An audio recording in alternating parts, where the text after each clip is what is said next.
la época de fin de año es común el uso de pirotecnia, que no solo es peligroso para los humanos, sino que afecta muchísimo a las mascotas, especialmente a los perros, ya que tienen 4 veces más sensibilidad auditiva que los humanos.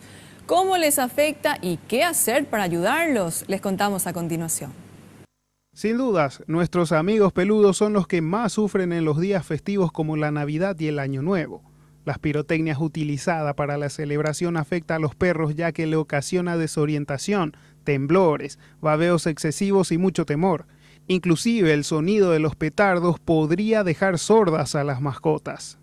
Por el ser tan sensibles por un lado, también el tipo de estas pirotecnias también destruye las células sensibilizadoras de la parte del oído. Entonces esto produce de que en los animales un ruido sea 4 veces más fuerte que en el ser humano. Una forma útil de proteger a los animales es con el método Tellington. Consiste en envolver al perro con una manta desde el pecho hasta la columna vertebral y así poder asegurarlo para que no se haga daño.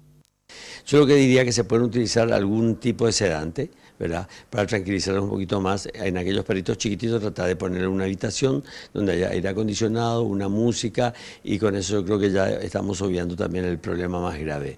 Pero los perros grandes sí, tratar de mantener las puertas por lo menos cerradas, ¿verdad? Y quitarle más o menos los lugares peligrosos para que el animal no pueda atropellar y asustarse.